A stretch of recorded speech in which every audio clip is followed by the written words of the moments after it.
Discussion.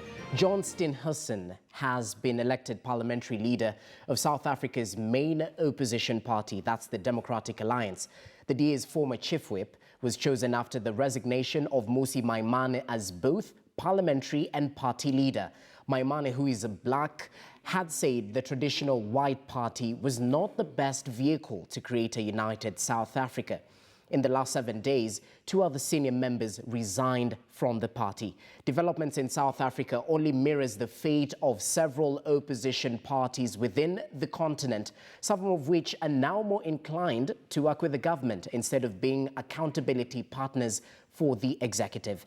Now, Mark Bichachi, communication strategist and political commentator, now joins us from our City Centre studios to discuss the future of opposition politics in Africa. A very good afternoon to you, Mark Bichachi. Always a pleasure to have you with us. Now, Bichachi, it is appalling to see what's happened in South Africa. The DA party is in a crisis as it struggles to shake off an image of a party that is seen as white privilege, while also holding to its traditional base of supporters. Now, does this spell doom for the future of non-racial party politics in South Africa? And on the bigger picture, what does this talk about opposition's pace in South Africa as we start? Rogers, you pack quite a punch in your question because you've asked a number of questions, and thank you for hosting me. Now, there are a number of things that come to bear when you think about the fate of DA in South Africa. Number one is you need to understand that in Africa in general, opposition parties are poorly funded. And being in the opposition is economic suicide for a lot of people, because what happens, even if the laws say that a certain percentage of budget needs to be allocated to parties within the opposition, they rarely receive that money. If you take Kenya as an example, you'd realize that for the last 4 or 5 years, the parties have not received their finances. So being in an opposition in Africa also means economic sacrifice, economic self-sabotage, if you will. And therefore, a lot of parties can only survive economically when they are in power. The second thing about the DA party is it's made a number of critical mistakes in remaining to be seen and branded as a white privileged party. And by choosing their former leader, they were trying to shake off that moniker as being a predominantly white party. But also they have refused to play in the space that Malema now is occupying, the space of talking about the common South African and what the desires of that common South African are. But number 3, and this is now continental, is that you see more and more whenever presidents decide to do the right thing by the country, then the space of opposition as it has been known in Africa begins to be dissolved. And I'll give you an example of John Pombe Magufuli in Tanzania. When the sitting government is fighting corruption, when the sitting government is building infrastructure, then people begin to ask themselves, what is it that you're opposing? And that is what happened in Kenya at the handshake, because once the president agreed to fight corruption, agreed to work on electoral reform, then the question that remains for the opposition is what is there to oppose. And then usually what happens, and having with the background of the economic issues that many opposition parties face, it only makes sense that they would then partner with the sitting government for as long as they feel that the government is pushing the agenda that the opposition party wanted in the first place. Now, Mark Bichachi, good points noted, especially rising the case we have here in Kenya. I mean, the opposition's main role is actually to question the government on a day-to-day basis and hold them accountable in space of the public who voted the government in. Now, with this dwindling space of opposition parties, I beg to ask the question, who remains the voice of the public? Look at what's happening in South Africa, even before we highlight what's happening in Mozambique. Well, the key thing is this, that African democracies, not even democracies, African countries are still struggling with very basic things. So we are struggling with the infrastructure, we are struggling with economic development, we are struggling with institutional building. And therefore, any party that you would vote for in right standing, and I put that in quotes, with a party that has the country as an agenda and at heart, then you'll realize a lot of the time then opposition does not have something to fight against. And I'll give you an example. In Kenya, any party that comes up and says we are going to fight against corruption, it would be very difficult for you to be an opposition party and say, no, we don't want to do that.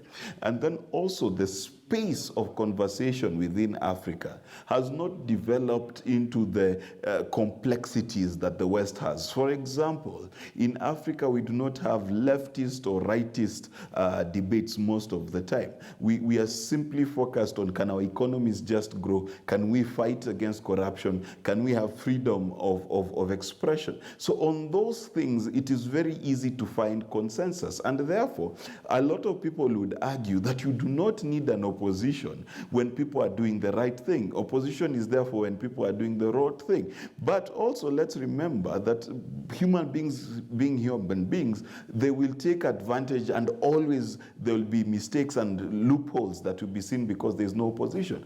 But that said, the place where Africa is, we are not going to debate whether a 3% interest rate or a 2% interest rate is going to be too interesting for our country. We are not going to discuss whether Kenya is a protectionist or an open market. So because we are not there yet in our national conversations, then what happens for Africa is we think that for as long as infrastructure is being built and corruption is being fought and the government is doing the right thing, then there's no need for opposition. Let's talk about this symbiosis we've seen between opposition parties, opposition leaders, and the current head of government. I mean, borrowing from Kenya, we well know of the handshake, much touted handshake between President Uhuru Kenyatta and opposition leader Raila Odinga. Crossing over to Tanzania, much recently, President John Pombe Magufuli met with opposition leader Edward Lowassa. Now, Lowassa had defected to Chadema party, if you well know, and now he started to go back to the ruling CCM party. What do you say about the handshake politics, if we can call it that, and the sort of tone of goodwill between opposition leaders and current heads of state going forward?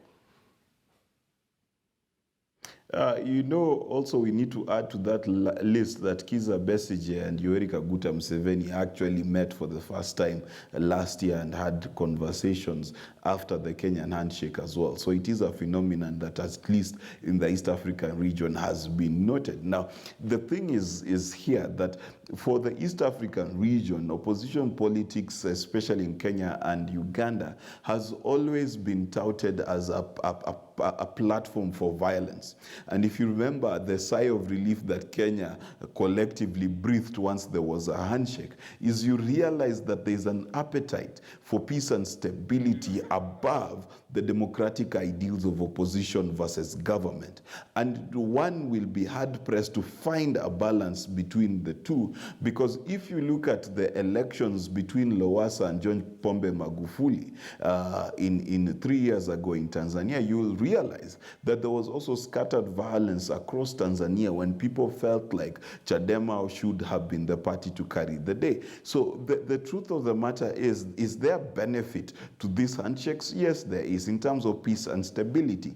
But does that then affect government delivery and oversight within the parliamentary caucuses? Of course it does. And the question then that portends for much of Africa is, can we bring ourselves to a point where we can have proper adult conversations, where we can agree and disagree, where we have enough tough skin to be able to handle criticism without taking that as enmity? Because that's where really the rubber meets the road. Because in much of Africa, and Kenya included, criticism is taken as rejection, and rejection is taken as an act of war. So we must ask ourselves that can members, for example, of one party, even before you go to a multi-party and opposition versus government status, can members of one party disagree and then come to a consensus? That is quite rare. If you remember the issues of Men in Black in ODM, it is quite difficult even for internal party democracy to happen. So you can imagine once you expand that space towards the opposition parties. But also, let's not forget one critical factor, that sitting governments in much of Africa have taken a lot of time to do two things. Number one, to ensure that parties in opposition are not well funded. And then number two, to ensure that political parties, by and large, do not exist without the big personalities at their head. In fact, in Kenya, a political party is its figurehead.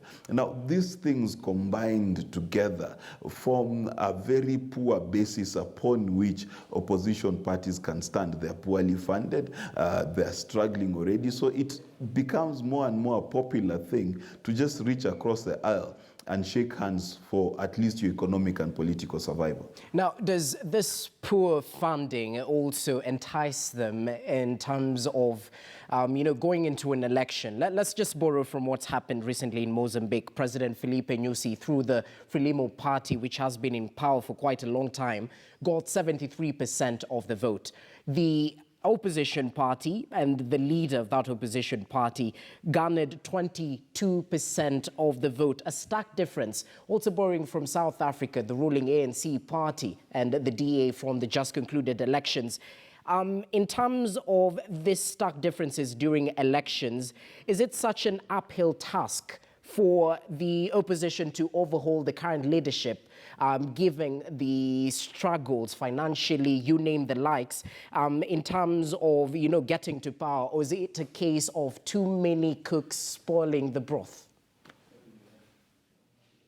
Well, first, it is a case sometimes of too many cooks spoiling the broth, but by and large, it's the question of coming up against a political juggernaut. If you look at the ANC in South Africa, its history, its entrenchment within the public, its structures, it has grassroots structures, whereas DA and the other parties simply cannot afford to maintain offices across the country. If you go to Tanzania, you will find that every 2 kilometers or so, you will find a CCM flag and a CCM office fully staffed across the country. Chadema can simply not afford to do this. If you look at Uganda, which is by and large a police state, you will find that the Freedom Party of Yoweri Kaguta Museveni has a stranglehold, not just in terms of physical space, but in terms of the finances and resources it takes to campaign. And let's not also forget, and the late Robert Mugabe taught us this lesson, that also elections in Africa are about being able to secure and guard your vote. Now, many of these parties cannot even afford to have agents on the ground to ensure that the elections are not rigged. And on top of that, even if they would do that, do they have the resources to go file a case in the Supreme Court or the courts of jurisdiction in their respective countries, a petition against the sitting president? It is quite difficult to do so. So it is not only an uphill task, I think it's astronomical, the challenge of such opposition parties to make it to power. In fact, Kenya is privileged because of our leaders' transition from party to party, that you can have party transitions in power. In countries such as Tanzania and South Africa, and indeed much of South Africa, including Angola and Namibia and Zimbabwe with ZANU-PF, it is very difficult financially in terms of mobilization, in terms of a physical presence on the ground, in terms of being able to man the election booths. It is very difficult to unseat ANC. It's hard to unseat Frelimo. It's hard to unseat the ruling party in Namibia. It's hard to unseat CCM in Tanzania. And that's going to be the case for quite a while until African countries figure out how to finance political parties. And if you look at the case of Kenya, which is a good example, For a political party to receive political party funding, it needs to have 15, 16 members of parliament. Now, if you look at that, just the financial outlay, if you assume it takes about 50 million shillings to run for MP, and then you're looking at 15. So you're looking at a party that already has 1 to 2 billion shillings to invest in an electoral process before it can be financed by government. So you see the financial game across the board, and I've been to South Africa, I've been to Namibia.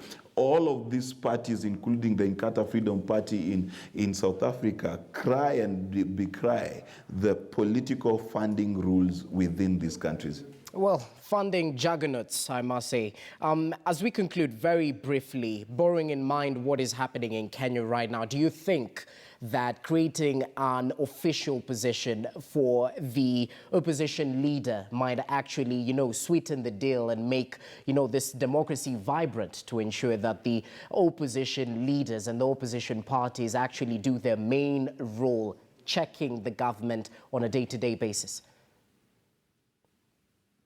I couldn't agree with you more. It would be so critical to dignify the position of a deputy, an opposition leader. And this is why I say it, especially for the issue of Kenya.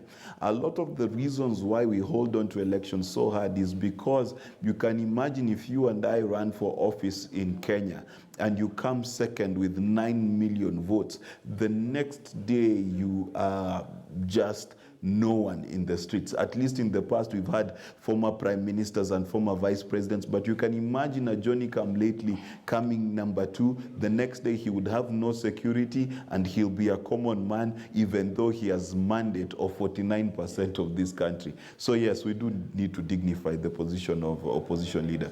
All right, many thanks, Mark Bichachi, communication strategist and political commentator. Your